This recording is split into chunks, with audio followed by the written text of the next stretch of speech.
Cloud. So we are on page 109. And I just want to recap a little bit what we're doing. We've been speaking about with Sarat so we can have a smoother ride today. If you remember, we've been studying two Torah portions which are kind of joined at the hip in the sense that they share much of the content, the substance of the Torah portions, and they're actually read together most years, including last week. We read both of these Torah portions together. One is called Tazria, one is called Mitzorah. And the substance, the topic in both of them is overwhelmingly about something we call tzarat, which is the supernatural condition, which can affect either one's skin, one's person, one's clothing, or one's domicile. So the way the Torah puts it out, just looking at it literally, and obviously it's holy, so we have to learn lessons from it, but it's a little odd in the sense that in the first Torah portion, the Tazria, it lays out the process of diagnosis and declaration of tzaras of the person. And it also speaks about clothing. The next Torah portion, it gets into how we purify it. In other words, it doesn't give us the entire picture of what happens if a person has tzaras on skin. It's diagnosed. The Kohen comes. This is the process. They have to move out of the house. They have to distance themselves from the camp, and then there's through the process of introspection, the lesion begins to recede. Then they go to the mikveh, and there's an offering, and all's good and fine. They're totally repurified, as we would say. So that would make sense if I was writing it. You take care of that. Explain what happens with a lesion on the skin. You explain what happens with this type of a mark on clothing, and you do the same thing with the house. Or maybe say all this stuff, it applies. Well, it doesn't apply. It's not an identical process, certainly with the house, so you really can't lump them all together. But you want to at least explain something and then move on from the topic. So the idea that we speak about the affliction part of the skin in one Torah portion, then we talk about the clothing, and then in the next Torah portion is how we get back to the skin.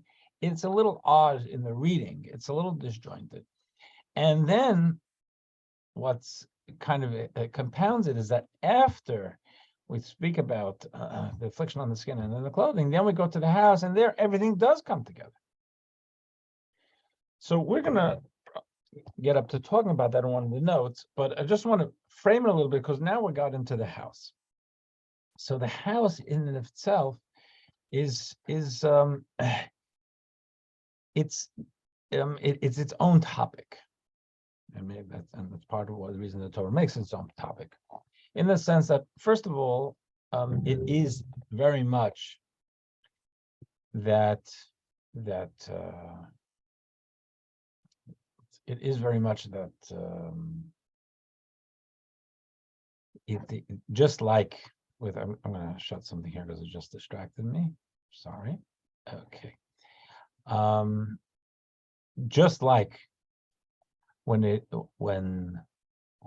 we speak about the affliction to the skin, it comes from, I guess, antisocial behavior. The primary thing we talk about is gossip, negative talk.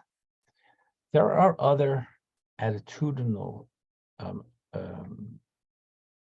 challenges, which are also seen as having a reflection through leprosy. Not leprosy, I'm sorry, through sarat. And one of them is having its not seeing one's fellow in a generous light. So not seeing them in a generous light can be several things. It could be so being critical in the way we see them. It can mean begrudging them success. It can mean not treating them generously with our own things. Those all fit from the Talmudic description. They all fit into elements that could conceivably manifest themselves with the affliction of tzarat, whether it's on the person or on the clothing or on the house. So as I had once mentioned, that the Talmud tells us that the sequence of how it would go was actually started. It hit the house first, because it didn't hurt you. It wasn't uncomfortable to the person, and they could look at the house and they would be able to get the hint and reflect it and fix up their behavior before it started to afflict clothing or skin. Now, in the house thing, what we had mentioned, and we're still in the middle of it, and I wanted to tighten that up because last week we spoke about it quite a bit, and there were even some questions which I wanted to there wasn't enough time to talk last week. I wanted to tighten a little bit our approach to understanding the tzedakah of the house. One of the things that the Talmudic commentaries tell us is that within the house specifically, that would be one that would be more connected to the idea of not being generous with others or helpful to others. Forget about generous, helpful to others with our things. The house represents our possessions. It's real estate. It's a very important. It's a central possession. And the idea that we wouldn't either invite people to our house, especially in days when people actually invited each other to each other's homes, which is not as common, I don't think, as today as it was. And the use of our things to help others, for those in need or for the community, that was something that would show itself more in the house because it was our belongings. And that's one of the things, is that the Torah, and one of the things we read last week is that when that was it was noticed, and the Kohen was going to be brought in for assessment, for diagnosis, everything had to be taken out of the house. Everything had to be taken out of the house because of contamination, but everything taken out of the house, especially in the old days, means what were you doing? You're putting on the front lawn, putting in the street. So first of all, it made you take an inventory. It made the person, you, not me, the person who was dealing with it, they had to take an inventory of everything they owned. And it also, that kind of became public because they're putting it on their lawn. So that became a time of assessment of, this is what I've got. This is what I could be using for myself, and also others could potentially benefit from it. And am I using it in the correct way? So it kind of forced the inventory. That's point number one I wanted to make of the house tzedakah. Point number two of the house tzedakah is that in the approach of what was going on, the spiritual approach, like reading this in a more spiritual key, also seems a little bit disjointed in the sense that we come at from two directions. One of the things I had mentioned last week, simply because Rashi mentions it, and it was brought up in our non-bolded text, is that when God talks about, when the Torah talks about tzarat of the house, the language is that God says when you come to live in the land and you own land, in other words, in the desert they didn't have houses, obviously, but when you come when you settle Israel and you settle the land and you build homes, you build societies, and you have houses, then I will give you tzedakah in your homes. And it's the language, it's not that if this happens, then this affliction will go there. It's the Hebrew of it, the flow of it is odd. It's like God is giving us something. Like you give a gift. No one wants salat. It doesn't help. It's not one of the good things you'd think, right? So one of the things that we mentioned that the Talmud brings, and that Rashi mentioned also when we had it in our thing, is that here the Jews were coming into a land, this land of idolaters, and they wanted to live peacefully, and the idolaters, they were fighting them and trying not to allow them in the land. So the language here is that there will be the Amorites, who were particularly cruel people in the way they acted, and their version of idolatry was that much more rabid, and that was part of their cruelty to others. So it says you'll come into to the land, and you're going to fight these wars, and then you're going to end up being victorious, and you move into Amorite homes. So what the Amorites would do, we mentioned it last week, is that they hid their assets. They're going to war, and sometimes they're going to have to flee. So what are they going to do? They can carry everything with them, or they built it into the walls of their homes. They hid it there with the confidence that eventually God would be, especially with their attempts in trying to undermine Jewish behavior and belief system, that God would eventually expel the Jews from the land, and they'd be able to come back to their homes and find their gold and silver, whatever they hid in the walls. So when the Torah says now they would have to literally dismantle their homes were made of stones and beams. They'd have to dismantle their homes in the most extreme situation of tzarat on the home. Through dismantling it, they would come up with these. They would find these treasures. So in that way, it was a gift from God. Torah said, the Zohar says, Jewish mysticism says, comes at it from a different angle, and it says, and someone brought up last week, what happens if it is a house that has been contaminated by the belief system or lifestyle of people living inside it.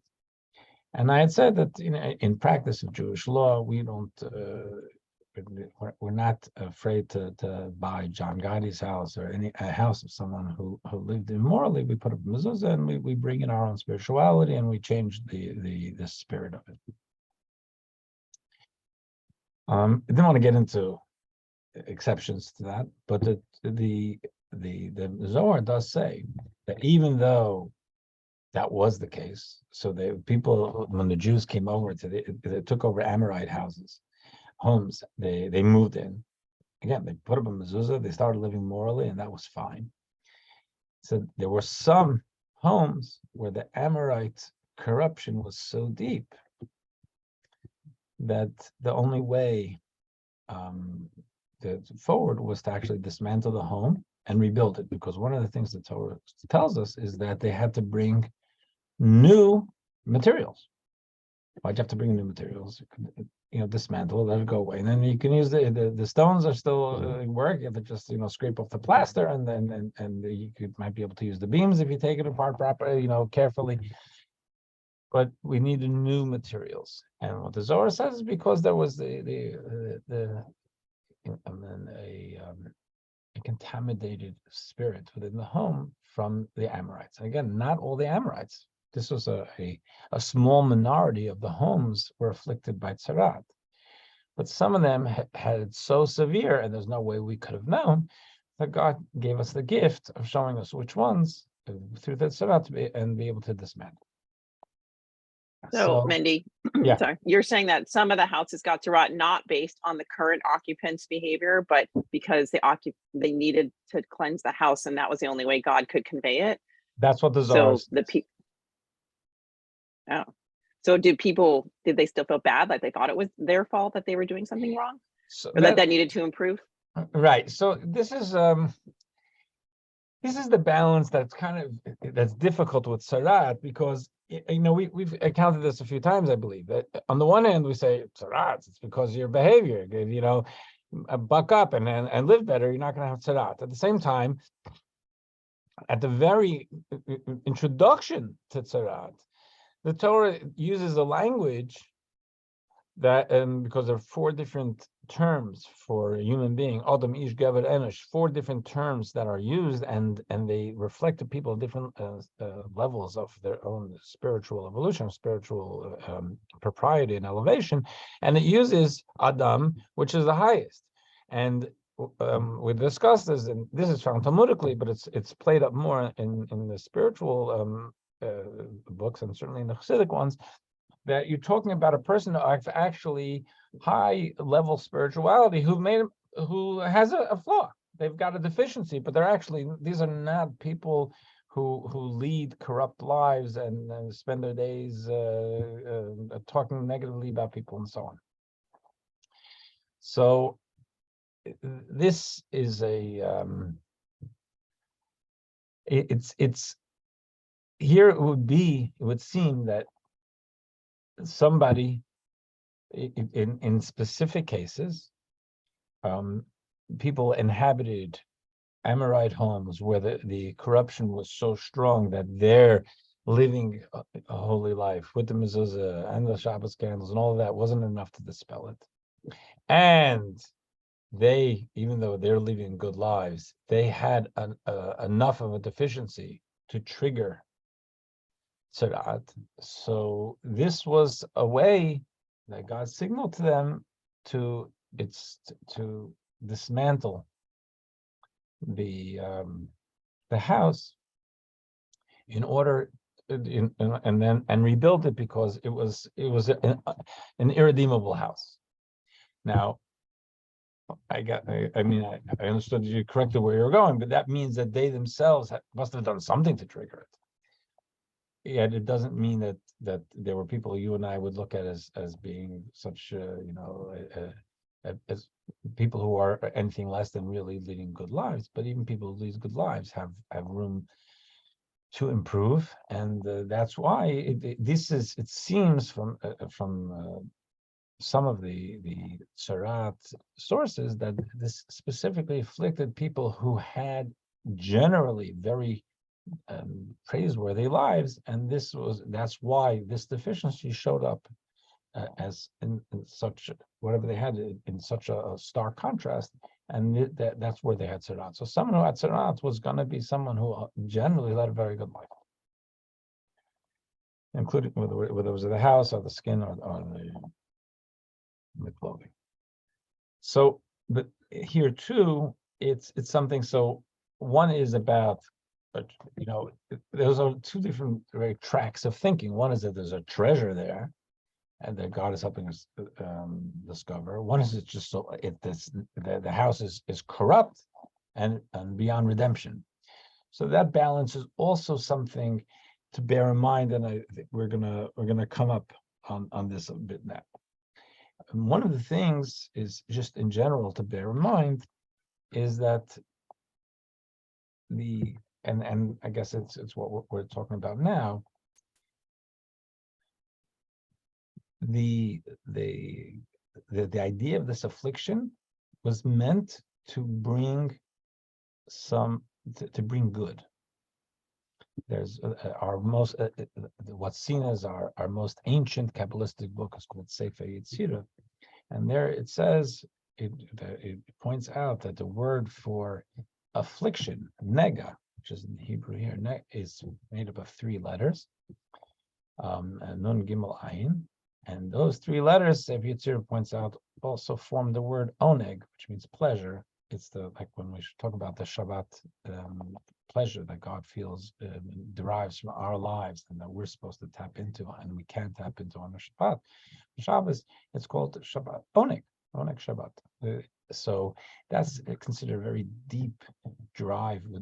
It's a deep drive within the human. It's a deep it's a deep connection with the divine. God derives pleasure from from us and from our lives, and that it's the same letters as this affliction, because the affliction itself is really, the idea is meant to lift us and to connect us with our own potential and higher living, and therefore it's on the surface of it, it's a nega, it's an affliction, has to be dealt with, but at its core, it connects with this oneg idea. So now let's look inside a bit and see what we're up to 43, and we're talking about the purging process of what happens with when we find in the house. And again, there's, at this point, we when it comes to the house, we talk about diagnosis, treatment, purification, all together. After this purging process, the house must be quarantined for another week. The seventh day of the first quarantine week also counts as the first day of the second quarantine week. But if after this the lesion erupts again in the house, after the workers had removed the stones, and after the wall of the house had been scraped around the area of the removed stones, and after the wall had been repaired and replastered, the house must be demolished, as will be described presently. If the lesion does not reappear, the person must declare the house rid of this defilement. The priest must declare the house rid of this defilement and purify it by means of a procedure that will be described later. As stated, the priest must examine the house after the first week of quarantine. If the lesion did not spread during the first week of quarantine, the priest must quarantine the house for a second week, after which he must come and examine it again. If the lesion has disappeared or turned a lighter or darker shade of red or green, the affected area must be removed, and the priest must then pronounce the house rid of this defilement and proceed to purify it according to the process that will be described later. Okay. If, however, the lesion in the house spread during the second week, then the affected stones must be removed, area around them scraped, and all that was removed deposited in a place designated for the defilement outside the city. The wall replastered with unaffected stones, and the house quarantined for the third week. The seventh day of the second quarantine week also counts as the first day of the third. Third quarantine week, all the way to the right on 109. If the tzaraat returns after this third week, this indicates conclusively that it is an onerous tzaraat lesion in the house, and the house is defiled. So, page 110. What happens when, after all jumping through all the hoops, we still can't get rid of it? Must demolish the house, its stones, its wood, and all the mortar dust of the house, and must take them outside the city to a defiled place. Anyone entering the house during any of the days of any of its initial quarantines, meaning a quarantine is not preceded by purging, will become ritually defiled until the evening. The garments that this person is wearing, however, do not become ritually defiled until he lies down in the house or otherwise tarries there, in which case he must immerse his garments in a mikveh. I mean, it said there's such a thing as garments can be considered ritually defiled. We don't do it today. There's no reason for us to put garments in a mikveh, but there was, that did exist. And here, being in a house and contracting it would have to be that they're tarrying there, lying down, or spending time there. But only if he tarries in the house, the amount of time usually taken by someone eating half a loaf of bread, approximately 4 minutes. It will sound like an odd way of measurement, but it's one of the Talmudic measurements of what it takes to actually sit and a respectable amount of time to have sat down. So in other words, if you're passing by a friend in a cafe, you walk by and say hello, you really haven't visited with them. If you sat for a couple minutes, you've been there, and that's really how the language is. And it's not exclusive to this at all. Actually, it doesn't come from this, but this idea is called kedei achilas pras. To be able to, in Hebrew, it's enough to eat half a loaf of bread. There's some significant amount of time spent. 4 minutes is not a significant amount of time, but he didn't just walk by and say hello. You just sat a little bit. Only in such a case must he immerse his garments in a mikveh. In contrast, the person who enters the house during a successional quarantine, meaning one that is preceded by purging, is not rendered ritually defiled. Nonetheless, anyone entering a house that has been declared defiled becomes ritually defiled, even if for some reason the house was purged before being demolished. Let's go take this to the bottom, and then we'll go to the Hasidic insights. If the priest comes and examines the house after the first week of quarantine and finds that the Tzaraat lesion has not spread, and then after having the house quarantined the second week, the priest comes again and examines the lesion a second time, the lesion again did not spread in the house from the time that the house had been replastered at the end of the first week, then the procedure to be followed is the same as if the lesion had spread during the second week of quarantine. The affected stones must be removed, the area around them scraped, all that was removed deposited in the place designated for the defilement outside the city. The wall replastered with unaffected stones, and the house quarantined for a third week. If the lesion reappears after this, the house is defiled and must be demolished. If the lesion does not reappear after the third week of quarantine, the priest must pronounce the house rid of this defilement because the lesion has healed. 49. Let me just make sure. Yeah, to ritually purify the house, he must take the same items as must a person being purified from tzaraat. 2 fowl, a cedar stick, a strip of scarlet wool, and some hyssop. The cedar stick and hyssop must be bound together using the strip of scarlet wool. Okay. So now, let's go to the Hasidic insights at the bottom of 110. It says on 41, I don't know what that is. Okay, in order to purify the house. Let's zoom out a little bit. What have we been reading here? The elaborate purification ritual for a house that has contracted tzaraat is quite similar to that for a person who has contracted tzaraat on his skin. Right? If we said it's not just his, it's hers also, but we spoke about what happens if we have the tzaraat lesion. And obviously a house is a house and the lesion is on the skin, but there are a lot of similarities. In contrast, the purification process for an article of clothing that has contracted tzaraat is quite perfunctory. Simple immersion in a mikveh suffices. So that is, it seems like, which of these is unlike the other? The clothing is treated a little bit more, I'll call it perfunctory, but you got it, you put it in the mikveh. It doesn't have the elaborate process. This similarity between skin and house tzaraat, which is emphasized by their shared dissimilarity to clothing tzaraat, leads us to expect that the presentation of the law should be likewise similar. So you think, okay, for whatever reason, which we can either no reason, not no reason, those skin tzaraat and house tzaraat seem to come together. So you think that they come together, the presentation of the law should be together and similar. Conspicuously, however, the respective laws are presented quite differently, as is revealed if we analyze the order in which the Torah presents the subject matter of tzaraat. I mentioned this before. Remember, there are 2 Torah portions. One's called Tatzriya, one's called Matzorah.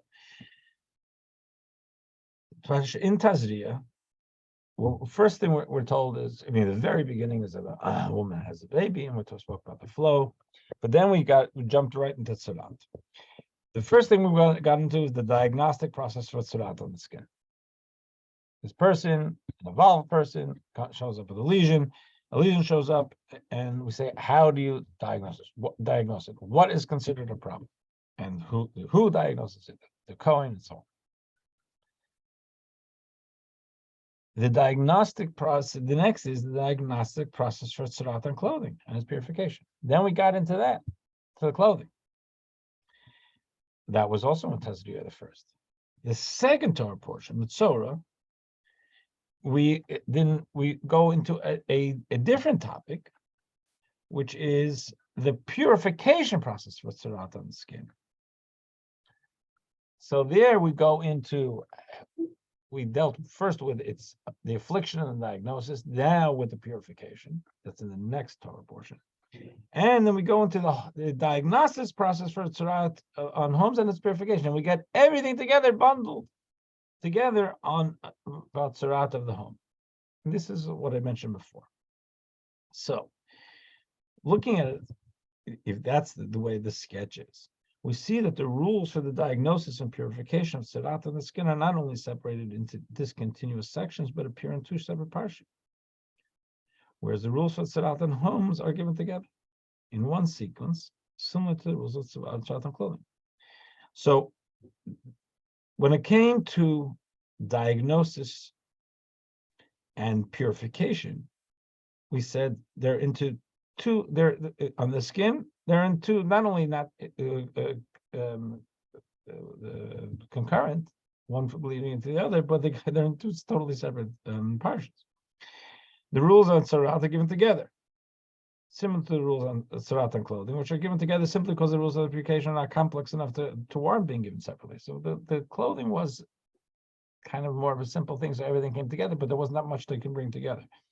So that's the skin was separated.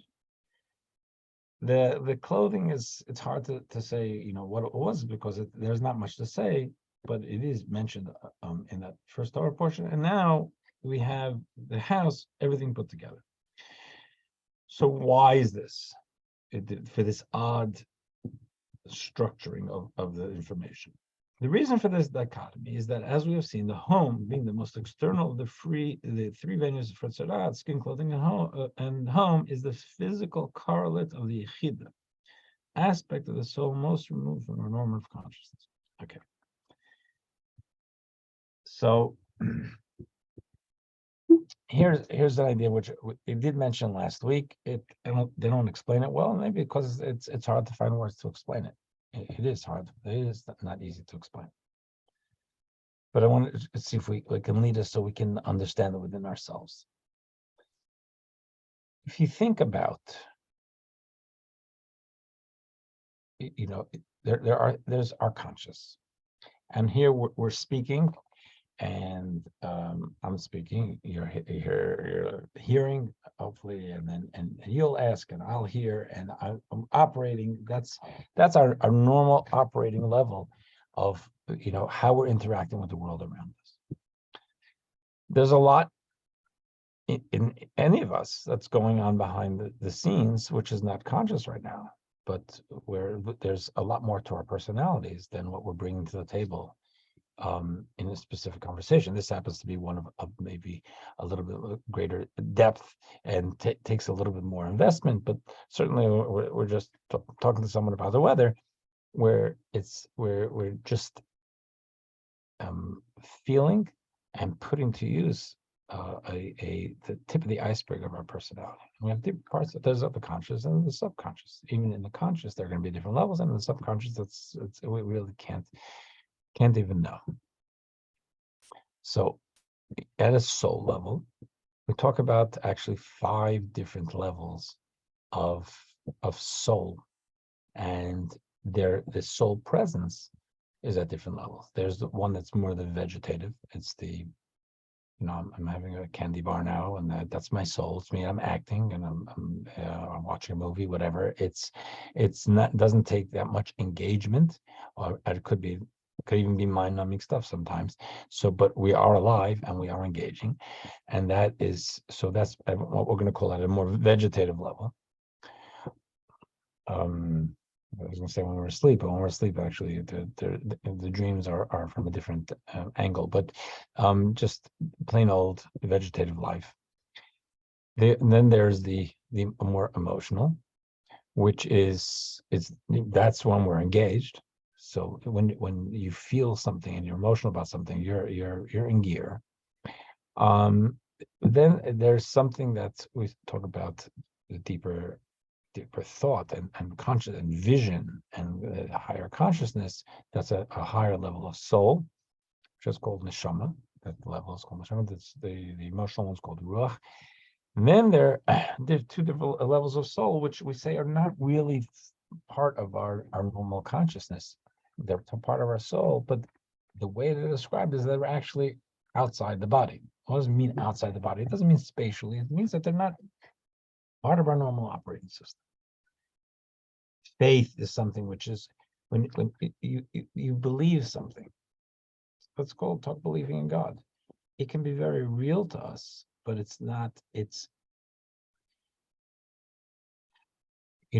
you understand that 2 + 2 = 4, you can convey that it's a formula. Certain emotional approaches also, if there's rationale that can lead us to a certain appreciation or unappreciation of something, you can make that case, there can be a formula, and that's, I wouldn't say totally transferable, but communicable. Faith is, do you believe, you don't believe, and I can't bottle my faith and put it. I wish I could, or any of us, to be able to. It's something that because we ourselves don't have it really as our own, something we own, or it's in a formula. So for ourselves also, it's something that using the language of Jewish spirituality, we're aware of its presence, we feel its presence, but it hovers above us. What's the difference between hovering above us and being inside me? Because these are not spatial things, they're ideas. And that you really can't pinpoint where it is. But the idea is that my ideas, I own. They live within me. I digest them, and I can convey them. Faith, I can convey the ideas that brought me to faith. But the faith itself is a bit more amorphous. And that is seen as connecting with a part of the soul that's a little bit beyond us. And then there's the idea of Yechida, which is the highest of our soul levels, which is the unbreakable, deep connection with God. Yechida means oneness. It's feminine for oneness. It's this oneness we have with God. Now, in Jewish spirituality, sometimes the language is that's Yechida is a home. Is a domicile for us. There's one of the things that King David says is one of the things that I yearn for is to be able to sit and tranquility in God's house. What I mean, the basic English. What's the God's house? In other words, that one is encompassed when you're sitting in a room. You're encompassed by the room. Okay. You don't think about it much because it's just a room. But being encompassed by a feeling, being encompassed by an idea, is something that's it's literally all consuming, and there's a tremendous beauty to it. So the idea of in some Jewish spiritual writings, we talk about this idea of Yechida, which we all have. We all have this deep core idea of connection with God, which is not conscious necessarily, but it's something. If there's something comes up where we feel that by doing a certain thing we are unplugging ourselves from God, it's something that we would shy away from. The way we can manage to sleep at night and do things that maybe that God doesn't want us, because we figure God understands, or we say maybe say there is no God, whatever. But deep inside, the idea is we want to be good with God, and we connect with God. We feel a connection. That's the Yechida, and the idea of calling it the house means it's something that it's surrounding. It's from without us. It's around us. In other words, it's not something we own inside, but it's something that's more encompassing. And the hope is encompassing is that it's beyond us, but hopefully all encompassing, that it's no matter what we do, it's like a love for a family. No matter what, you never want to do something where you think that by doing this, I'm pulling myself away from my loved ones. The reason we would do this because we tell ourselves that it's not a big deal, but if we saw it, we wouldn't want to do that. So it's the idea of the love of God, like the love of a family, is really an all encompassing. It's always a litmus test. It's always a measure against how we assess how we're living and choices we have to make. So it is specifically from the perspective of this level of the soul that Tzaraat is clearly seen as a tool for spiritual refinement. So it's from that level of soul we can see that Tzaraat is if life is about getting together, being together with God, and this helps me refine myself to be connected with God, this is good. From the perspective of the lower levels of soul, which define our normative consciousness and 111, and whose physical correlates are our clothing and bodies, there, Tzaraat appears more as the severe form of ritual impurity it is. So, again, from a conscious level, when we're focusing on a normal conscious level, there's a pain in the neck. I have work to do today. Now I have this lesion. I got to go through everything first. So it may not be comfortable. The main thing is that now I have to disassociate. I have to call in the Kohen. Who wants to go to the doctor? You got things to do. And here it's something that's they're gonna have to go live outside the city for a couple of weeks. It's a hassle. So on the surface level, there's no gift here. But from a yechida, from a core level, if this is helping us lift our behaviors, our souls, and our life attitudes, there's a gift. From this perspective, the experiential side of Tzaraat and its potential as a tool for spiritual refinement are entirely separate. And therefore, these aspects of it are treated in separate sections of the Torah. So this is what the Rebbe offered as an understanding. The first Torah portion, when we addressed in Tazria, that there's this affliction and it's diagnosed and he has to go live outside town, that is describing the normal human approach, the normal human response to having a Tzaraat affliction. It's a hassle. It's a pain. And that's just the way we would look at it, because that's a normal human response. The Torah then goes on to say, in a separate Torah portion, I say, now that's one way of thinking. Now we want you to see this from a different way of looking at it. Try to look at it from God's perspective. Try to look at it from your own soul's perspective, from a core level. Let's look at the purification. Purification not only means how you get out of the lesion restrictions, but that how we end up growing. So they're treated in separate sections of the Torah. Tzaraat of homes is covered in one contiguous section, because in it, the experiential aspect of this condition is most openly seen in the context of its beneficial purpose. Since the home reflects our yechida, it reflects an idea. It means that when we approach this hassle in life, not seeing it first on a human level, which is normal, developmentally normal, and then afterwards getting to see from God's perspective how it lets us grow, the home comes all together. Because it's home, it's us relating to it not from our normal function. Oh, this is a hassle. I had something to do today, but I'm looking at it through the core of my soul and say, this is God's world. I want my connection with God, and this is part of my connection with God. So this is leading me to a deeper connection with God. And then the Rebbe adds, more in the macro, with this perspective in mind, we can understand that the purpose of the destruction of God's house, the temple, was in order to reveal the hidden treasures of divine consciousness that will be manifest with the restoration of the temple and the Messianic redemption. So we understand, just like we say that in the destruction of the house, that means that there was such a corruption that was irredeemable. It's all negative. And yet we come along and say, but that too was in order to bring us to good. First of all, rebuilding a house with purity, and also finding the treasures within the house. We can even look back at the destruction of the temple, the Rebbe says, and say that there is God never gives us anything without a benefit as its ultimate objective.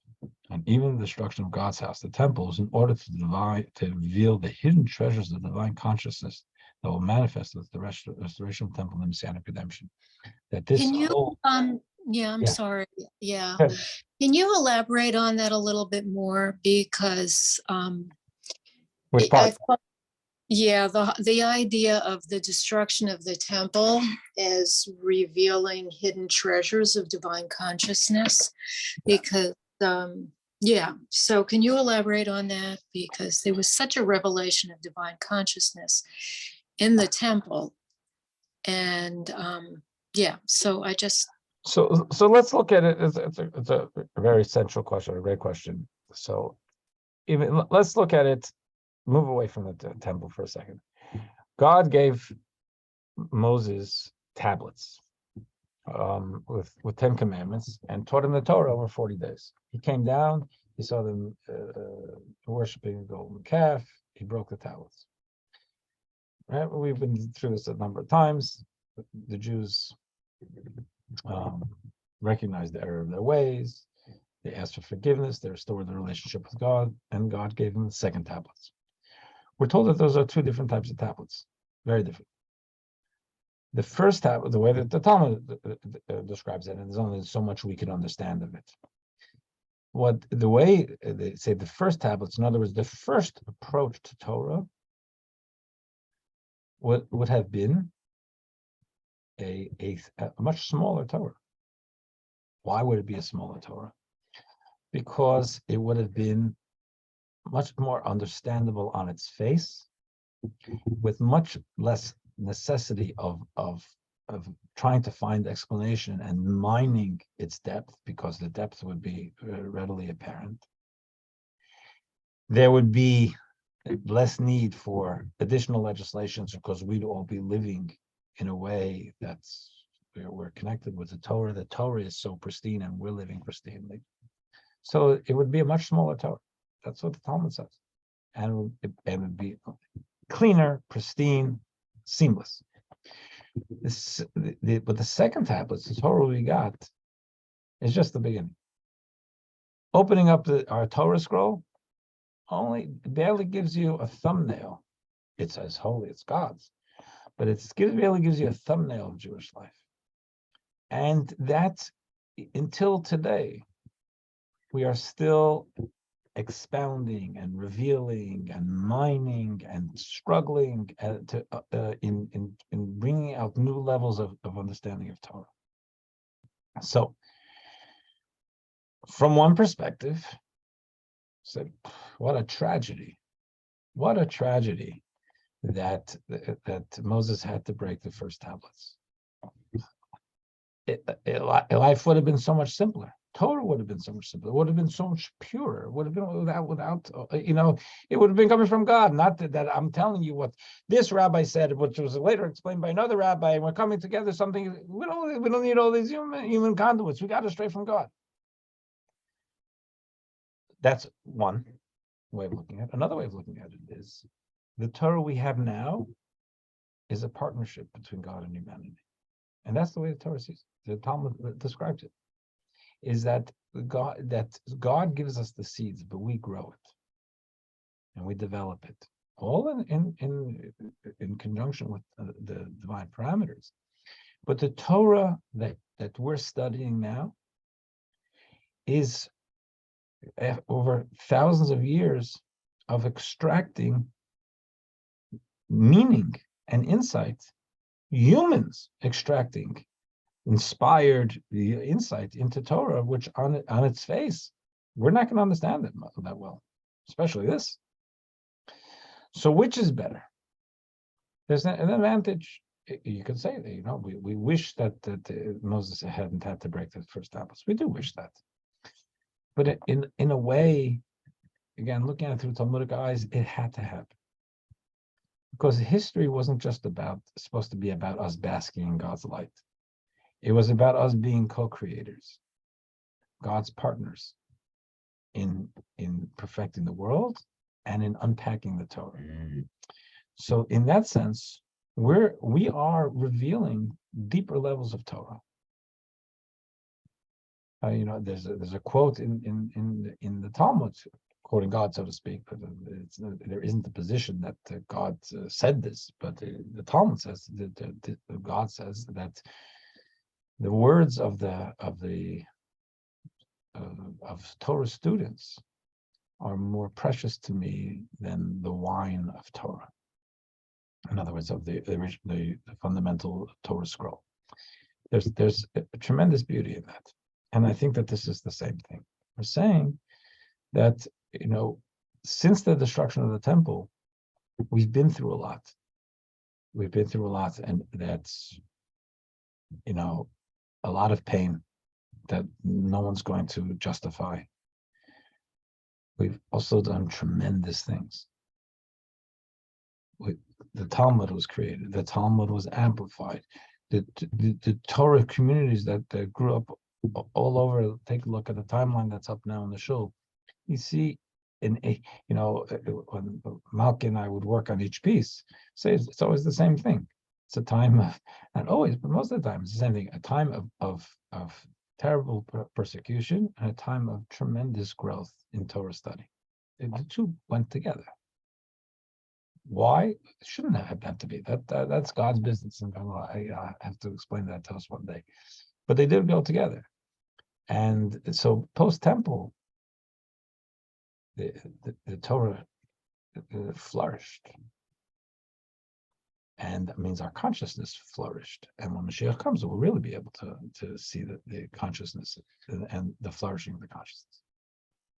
Does that help? Yeah, no, it makes sense to me the way you've said it. It's just, I guess it's and I'm not in the business of understanding cost benefit ratios, but just the level of pain, suffering, destruction is enormous, and so I do understand that.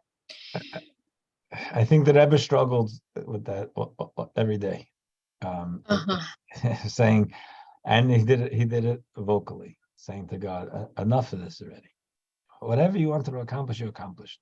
But is this the cost-benefit ratio? We can do better.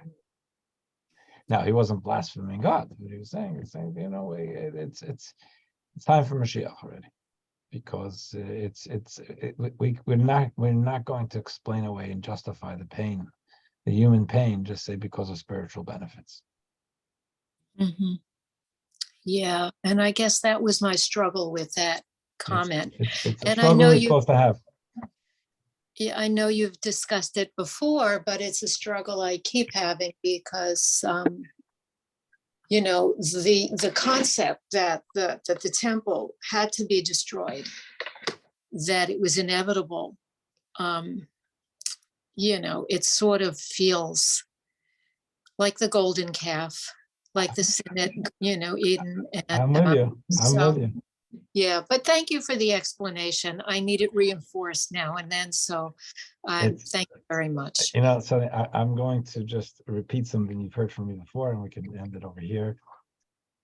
That in 1987, the Rebbe spoke on the intermediate days of Sukkot, and he was downstairs in 770, but it wasn't a Fabrengen per se. He was in his place after davening, and he brought him a microphone, and he said, he was talking about, I don't remember what was going on in the world. I don't know if I knew then what the Rebbe was talking about as far as pain in the world, but he definitely was crying actual tears about the pain that humanity endures. And then he was talking as though he was kind of talking to God, not officially, but it was saying, because he was talking to himself, I guess, saying we must say that if God does it, there's got to be a benefit. God allows it. So, but then we'd say, okay, so then at least show us the benefits, so then we'll be able to better endure the pain. And they said, the only thing I can think of is that God can't show us the benefit, because then we'd accept it. And our job is to consistently ask God to end the pain and to bring Mashiach. And I think it frames an existential struggle we have. Mm-hmm. All right. Thank you very much. Sure. Be well. See you next week, God willing. Thank you.